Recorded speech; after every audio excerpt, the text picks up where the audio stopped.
Fondation Jean Jaurès. Penser pour agir. Antoine Delaporte, bonjour. Antoine, nous nous retrouvons donc. Antoine, tu es expert associé à la Fondation Jean Jaurès, spécialiste de la vie politique espagnole. Tu es donc notre monsieur Espagne, mais nos auditeurs et auditrices te connaissent maintenant très bien. Antoine, nous nous retrouvons pour en parler de l'actualité politique et générale en Espagne et surtout quand même des dramatiques inondations survenues à Valence. Donc ma première question, Antoine, un mois à peu près après les inondations dramatiques à Valence, quel est le bilan humain et matériel et connaît-on les raisons précises de cette catastrophe climatique?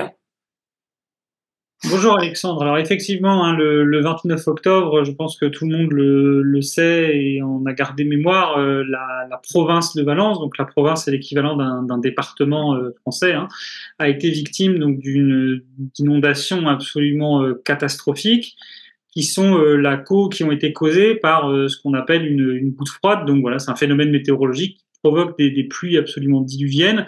C'est un phénomène assez habituel en Espagne à cette période, mais en raison notamment du réchauffement climatique qui a provoqué un très fort réchauffement de la mer Méditerranée, ces pluies ont été beaucoup plus abondantes et ont déclenché notamment des inondations violentes par l'alimentation soudaine et très brutale de petits ruisseaux, voire de ruisseaux asséchés qui se sont transformés en quelques heures en torrents de boue qui ont déferlé notamment sur le sud de la ville de Valence, sur la banlieue sud de Valence, qui est une zone très industrielle, qui est une zone très populaire aussi. Il y a beaucoup d'ouvriers, d'employés qui vivent dans ces territoires-là.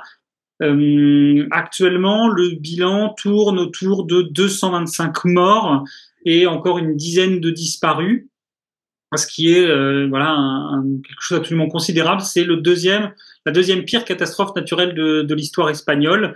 Donc c'est vraiment un choc national qui a produit beaucoup d'émotions, beaucoup de ressentiments, beaucoup de colère aussi, évidemment, on va en parler. Les dégâts matériels sont absolument catastrophiques. On parle de 10 milliards d'euros de pertes pour l'économie régionale, un chiffre qui peut être peut-être très parlant. On parle de 137 000 véhicules automobiles détruits et inutilisables. C'est-à-dire qu'aujourd'hui, des gens qui cherchent à acheter des véhicules d'occasion dans la province de Valence ne trouvent pas, puisqu'il n'y a plus en fait de véhicules qui sont disponibles à la vente. Donc voilà, ça a été vraiment des démolitions terribles. Alors il y a eu, je les cite quand même parce que c'est surtout Valence, mais il y a aussi eu quelques morts et des destructions en Castille-La Manche, la région de Tolède, et puis en Andalousie également dans le secteur de Malaga, mais c'est vraiment surtout la région de Valence qui a été la province de Valence, le sud de la banlieue sud de Valence qui a été dévastée. Il n'y a pas d'autre mot. Les images sont absolument catastrophiques de ces rivières de boue, de ces maisons où la boue est montée jusqu'à plus d'1 mètre à l'intérieur des maisons et des commerces. Donc c'était vraiment quelque chose d'absolument dramatique. Cette catastrophe en elle-même n'aurait pas pu être évitée, soyons très clairs. On ne peut pas empêcher la pluie de tomber, on ne peut pas l'empêcher de tomber en abondance, on ne peut pas empêcher des ruisseaux à sec de se gonfler de cette manière-là. Alors, elle aurait pu être empêchée si on avait peut-être lutté contre le réchauffement climatique, etc. Mais ce que je veux dire, c'est que à l'instant T, le jour de la catastrophe en elle-même n'était pas évitable à ce niveau-là. En revanche, il y a eu un très grave retard à l'allumage de la part des autorités régionales, donc du gouvernement régional de la région de Valence, puisqu'il faut savoir qu'en Espagne, ce sont les gouvernements régionaux qui ont la compétence en matière de sécurité et de protection civile. Et le gouvernement régional était extrêmement lent, beaucoup trop lent, une lenteur coupable, puisque il faut imaginer que les premières inondations, les premiers débordements se produisent le 29 octobre au milieu de la journée, entre midi et 14 heures, que la cellule de crise spécifique n'est réunie qu'à 17 heures, et le SMS d'alerte générale à la population qui invite les gens à ne pas sortir de chez eux n'est envoyé qu'à 20h15. Or, à 20h15, l'eau a déjà envahi la plupart des rues, la plupart des maisons, emporté un nombre de voitures incalculable et déjà piégé des gens. Beaucoup de gens ont été retrouvés morts dans leur garage parce qu'ils voulaient sortir leur voiture pour éviter les inondations. Ils ont été pris au piège. Ils ont été pris au piège dans leur voiture parce que des gens rentraient du travail parce qu'on ne leur avait pas dit qu'il ne fallait pas aller au travail. Donc il y a vraiment eu une négligence absolument coupable de la part du gouvernement régional de ce point de vue-là. En plus, au début, comme c'est une catastrophe dramatique, cela détruit notamment toutes les infrastructures de communication. Donc il faut dans ces cas-là beaucoup de temps pour constater les dégâts. Et au lendemain de la catastrophe, le 30 octobre, le gouvernement régional est très lent à déterminer les moyens dont il a besoin. Et là, le gouvernement national décide quelque part de laisser la main au gouvernement régional de Valence, qui est donc présidé par le Parti populaire de Carlos Mason. Cette information, elle est importante parce que le gouvernement national, comme on le sait, est dirigé par Pedro Sanchez, socialiste, et donc le gouvernement régional est dirigé par Carlos Mason du Parti populaire, qui est le principal parti d'opposition. Donc on ne peut pas ne pas faire, dans l'analyse de la gestion de crise, une lecture politique des choses, puisqu'il y a eu quelque part, de la part de Pedro Sanchez, la volonté de laisser la main au gouvernement régional. Alors sans doute d'abord pour des raisons aussi techniques, parce que le gouvernement régional ayant la compétence et les services d'urgence pouvait avoir finalement une vision plus fine de ce qui se passait sur le terrain. La réalité, c'est que l'ampleur de la catastrophe est telle que la région s'est retrouvée complètement dépassée, d'autant qu'elle n'avait rien anticipé ni planifié en termes de moyens de secours, en termes de sacs de sable, par exemple, pour limiter les inondations ou ce genre de choses. Et puis, de l'autre côté, il y a aussi une raison politique. Pedro Sanchez laisse la main au principal parti d'opposition afin de ne pas être accusé d'avoir fait acte, je mets ça entre guillemets, évidemment, d'autoritarisme, de centralisme, mais aussi ça lui permet de rejeter une mauvaise gestion sur le principal parti de l'opposition, ce qui fait que d'ailleurs très vite, Alberto Núñez Feijóo, qui est donc le président national du Parti populaire, a demandé au gouvernement de prendre la main au gouvernement national, de décréter l'état d'urgence et de prendre la main, puisqu'il voyait très bien que le gouvernement régional n'arrivait pas à gérer la situation et qu'il risquait d'en payer évidemment des conséquences politiques. Mais la responsabilité première en termes de gestion de catastrophe, elle est bien dans la main du gouvernement régional, qui a été extrêmement lent à réagir. L'un des exemples peut-être, et j'en terminerai par là dans l'explication, le gouvernement national, l'armée espagnole en fait dispose d'une unité spéciale de gestion des catastrophes naturelles qui s'appelle l'UME, l'unité militaire des urgences, pas plus compliqué que ça. Et l'UME en fait ne peut pas intervenir si elle n'a pas reçu l'ordre des autorités de protection civile. Donc ce qu'a fait, au vu des pluies diluviennes qui frappaient la province de Valence dès le début de la matinée, l'UME en fait a commencé, est sorti de ses bases, est sorti de ses casernes et a commencé à se déplacer vers les points où il y avait le plus de pluie, au cas où on les appellerait pour être prêt à intervenir en 5 minutes. Et on a des images où en fait il est 14h ou 13h30 et l'UME est en chemin, et heureusement qu'ils ont des matériaux avec des camions, par exemple, qui ont des pneus très hauts, ce qui fait qu'ils peuvent franchir des obstacles, des rues inondées, etc. Ils ne sont toujours pas formellement sollicités. Il a fallu attendre au-delà de 14 heures pour que le gouvernement régional appelle enfin cette unité spéciale. Et en fait, les soldats, eux, étaient déjà en route parce que, spécialistes des catastrophes naturelles, ils avaient déjà parfaitement compris qu'on allait au-devant d'une catastrophe. Avant d'aller sur un peu davantage sur le volet politique, est-ce que, vu les défaillances du gouvernement régional, donc dirigé par le PP, le Parti populaire, il était important que tu le mentionnes, est-ce qu'il y a une commission d'enquête mise en place pour expliquer cette lenteur, cette défaillance politico-administrative? Alors, le président du gouvernement régional, donc Carlos Mason, a annoncé sa volonté qu'il y ait une commission d'enquête parlementaire au niveau du Parlement régional. Et Pedro Sanchez, devant le Congrès des députés, donc l'équivalent de notre Assemblée nationale, a demandé la même chose au niveau national. Donc il y aura 2 commissions d'enquête parlementaires, une régionale, une nationale.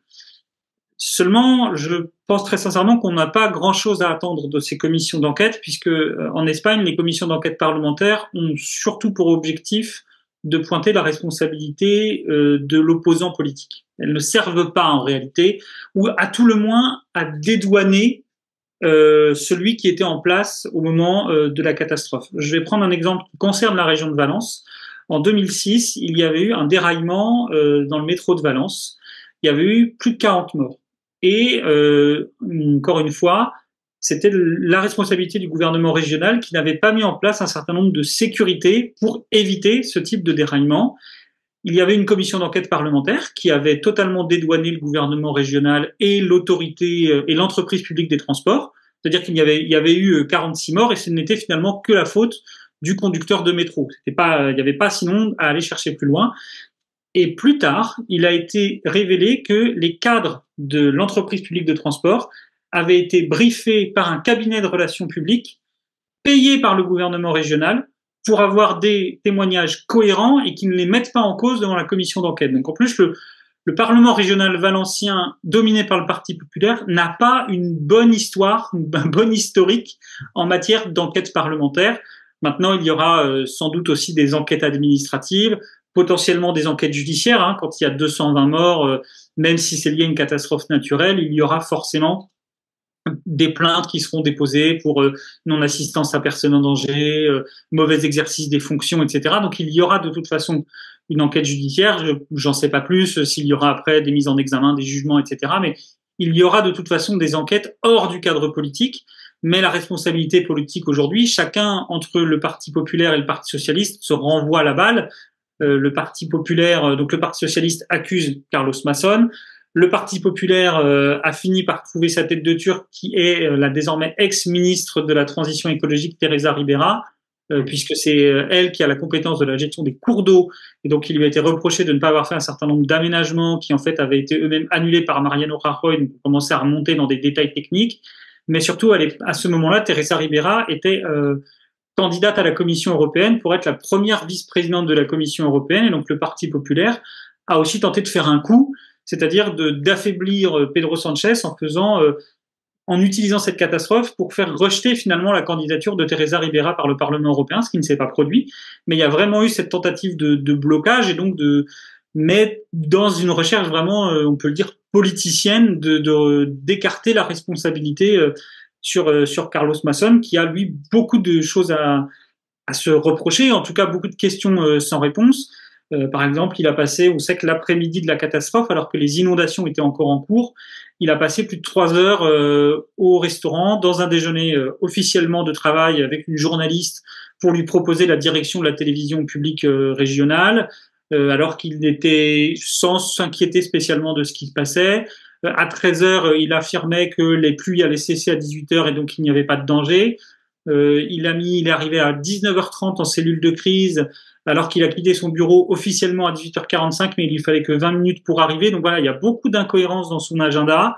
Il a surtout été très absent dans la gestion de crise. Il avait laissé la ministre régionale s'occuper de ces sujets, la ministre régionale qui a la compétence sur les services d'urgence, mais qui était apparemment complètement dépassée, incapable de prendre une décision. Elle ne voulait pas prendre de décision sur son président qui ne répondait pas au téléphone. Donc il y a eu une défaillance totale du gouvernement régional, et en fait, comme c'est toujours l'autorité politique qui prend les décisions, les techniciens avaient beau essayer de pousser des choses, personne derrière, de toute façon, au niveau politique, ne prenait les décisions au moment où elles devaient être prises. Alors justement, tu auras en partie répondu à ma prochaine question, c'est et quelles ont été les réactions politiques face à la crise, et surtout les réactions de la société civile. Et là, évidemment, on peut penser à la grande manifestation du week-end dernier à Valence, qui a rassemblé, je sais plus de 100 000 personnes, je crois, enfin énormément de monde.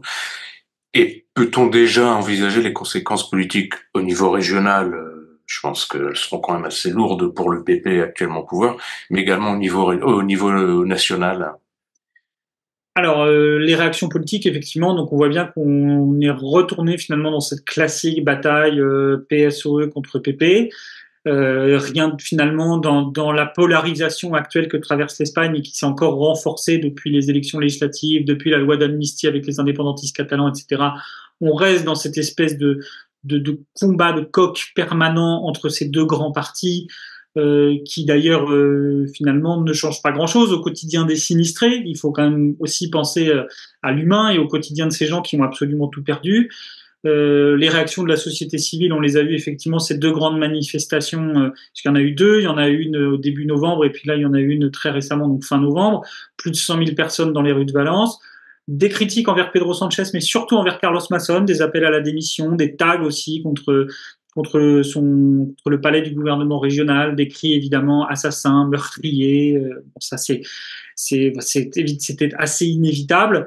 On a vu également, je pense qu'on s'en rappelle, au début du mois de novembre, quand le roi et la reine sont allés visiter les communes sinistrées où ils ont été accueillis par des jets de boue et de pierres, alors qu'ils visaient plutôt Pedro Sanchez et Carlos Mason.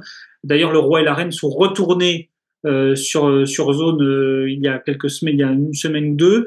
Ils étaient accompagnés de Carlos Mason qui s'est fait copieusement siffler et huer. Par contre, le roi et la reine ont été très appréciés parce que les Espagnols savent très bien que le roi en Espagne règne mais ne gouverne pas, hein, selon la formule qui sied à la monarchie britannique, mais qui fonctionne aussi en Espagne. Et donc, la monarchie a été une forme aussi de catalyseur d'unité pour des personnes qui, encore une fois, ont absolument tout perdu. Des fois, ils ont perdu donc leur maison, leurs biens, leur voiture. Des fois, ils ont perdu des proches aussi. Hein. Quand on a 220 morts, forcément, on connaît tous quelqu'un qui a été... Enfin, là-bas, je parle, les gens connaissent tous quelqu'un qui a été touché par la catastrophe.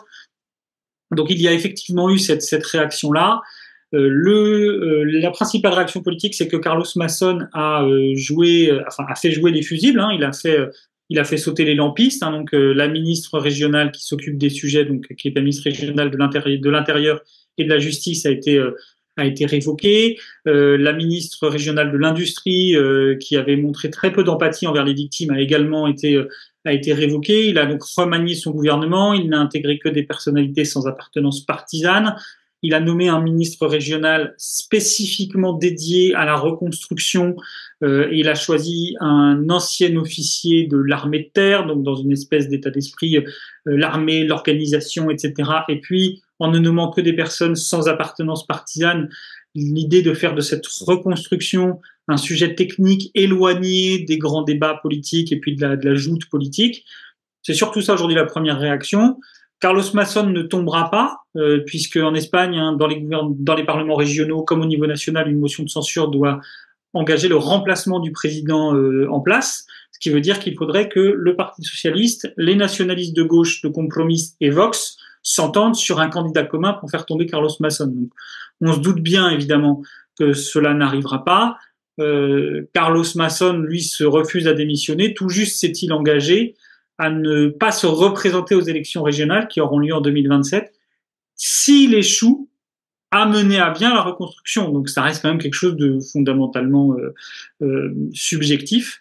Voilà, au niveau national, j'en ai parlé effectivement, il y a eu la tentative d'exploitation politicienne autour de la candidature de Teresa Ribera au Parlement européen, mais sinon on reste encore une fois sur de la joute PSOE, PP très classique. Il n'y a pas eu, on aurait pu le croire dans les premières heures, et en fait, il n'y a pas eu de grand moment d'unité nationale sur cette catastrophe, ce qui se produit d'habitude dans ce genre de circonstances. Là, tout de suite, ça a été chercher des responsabilités, qui n'a pas fait la décision, qui a pris une mauvaise décision. Donc, ça n'a malheureusement pas changé grand-chose. On peut dire que ça a un peu plus chargé la besace de cette scène politique déjà bien polarisée.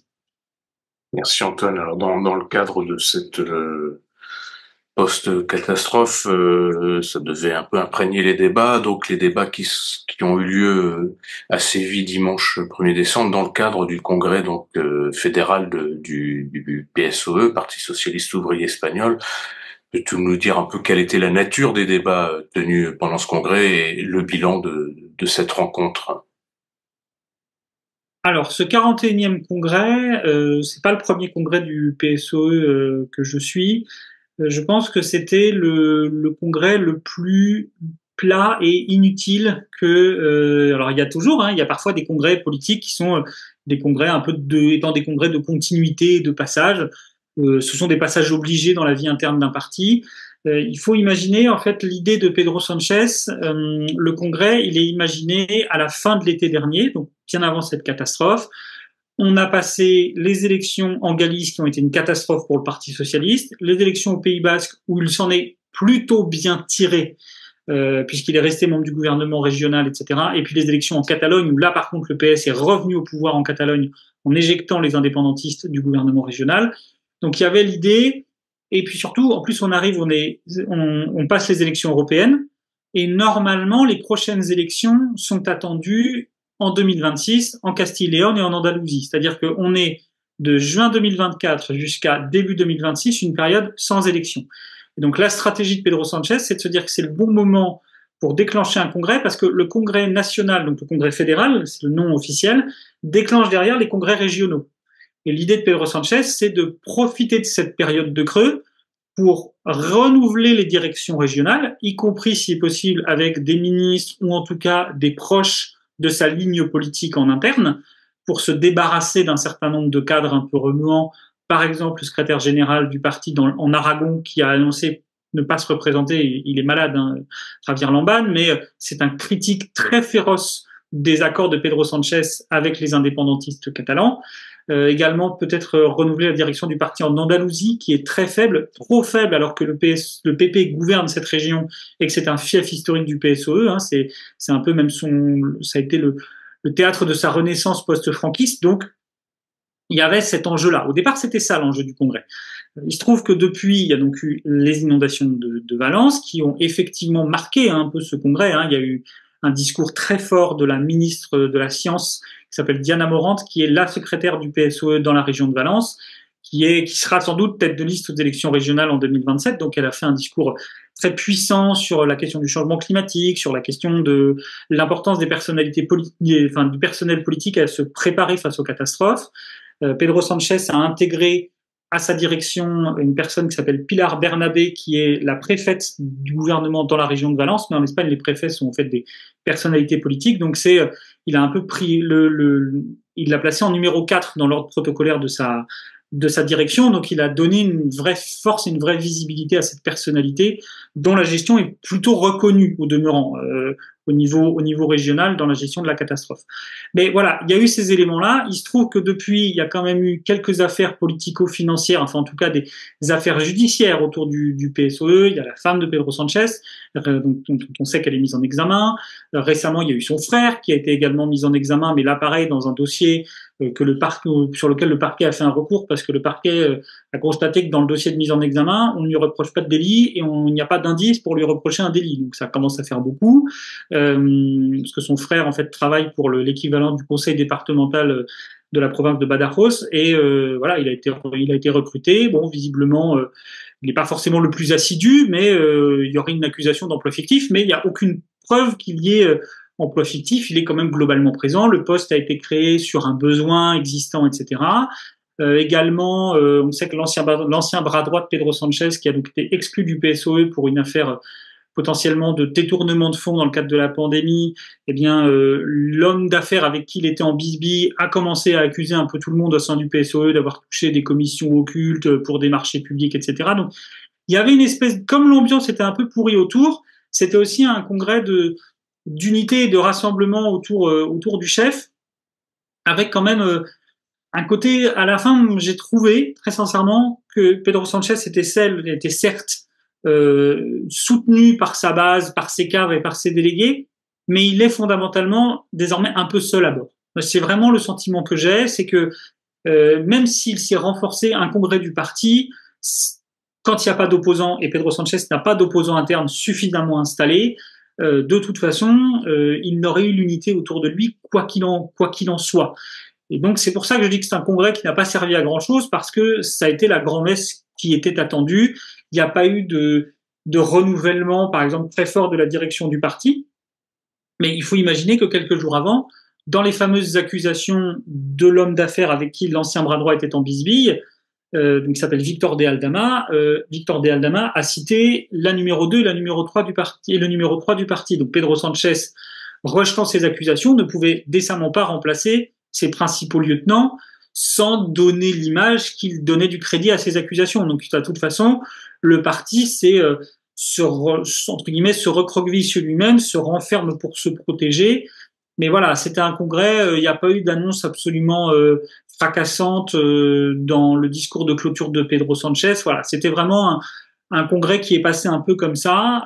En plus, le premier jour du congrès a été marqué par la démission du secrétaire général du PSOE dans la région de Madrid, parce que en gros, démission qui est liée à l'affaire de fraude fiscale du conjoint d'Isabel Díaz Ayuso, où il aurait reçu des documents qu'il n'aurait pas dû recevoir de la part d'une conseillère d'un proche de Pedro Sanchez, et donc il avait fait constater ces messages-là par huissier pour ne pas se faire accuser d'avoir été lui-même à l'origine de la fuite. Enfin, il y a une espèce d'ambiance un peu de guerre froide en ce moment, une ambiance un peu pourrie autour du PSOE. Alors, beaucoup d'affaires qui, de mon point de vue, tomberont d'elles-mêmes parce qu'en fait, ce sont des affaires qui sont montées en épingle par des structures d'extrême droite et par une partie de la presse de droite pour affaiblir Pedro Sanchez. Mais en attendant, pour le moment, ces affaires existent. Donc cet affaiblissement existe.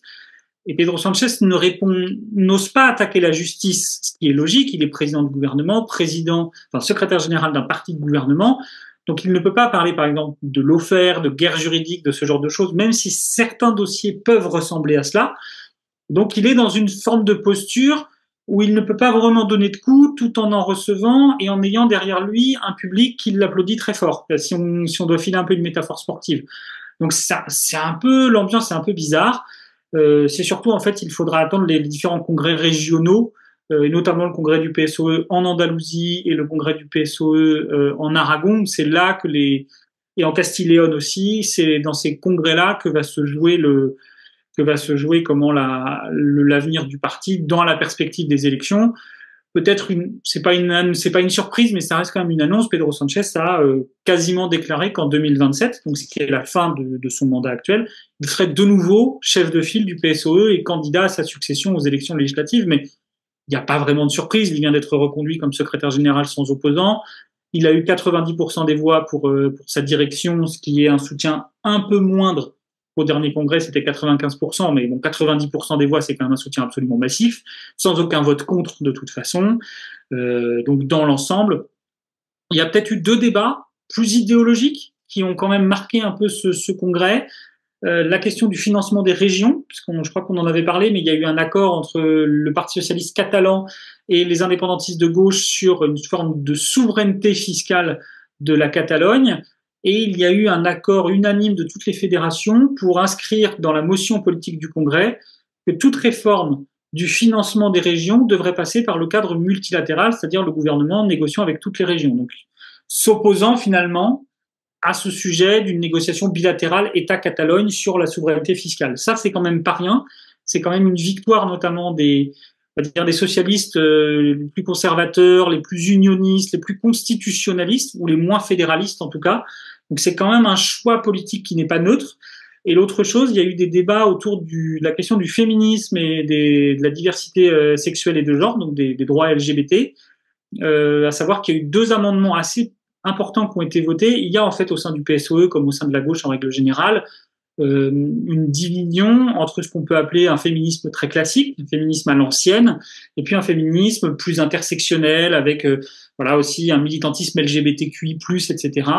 Et donc le texte originel de la motion parlait bien des droits LGBTQI+, LGBTIQ+, parce qu'en Espagne ils font dans ce sens-là, et ont été retirées les expressions Q, donc pour queer, et plus, donc pour toutes les autres diversités et identités sexuelles et de genre.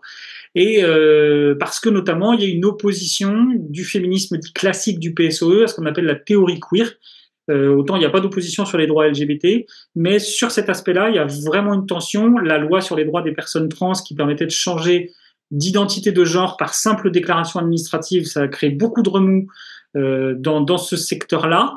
Donc ce secteur-là a réussi à imposer ses vues sur ce point de vue, et également le PSOE défend désormais que les sélections sportives féminines soient réservées, je cite textuellement, aux personnes de sexe féminin biologique. Donc il y a une opposition désormais du PSOE à l'inclusion des personnes trans dans les sélections sportives féminines de leur identité de genre qu'elles expriment. Donc il y a vraiment quand même sur cet aspect-là un choix qui a été fait, un choix assez fort, qui a créé beaucoup de remous, notamment à gauche. Podemos a accusé le PSOE de transphobie.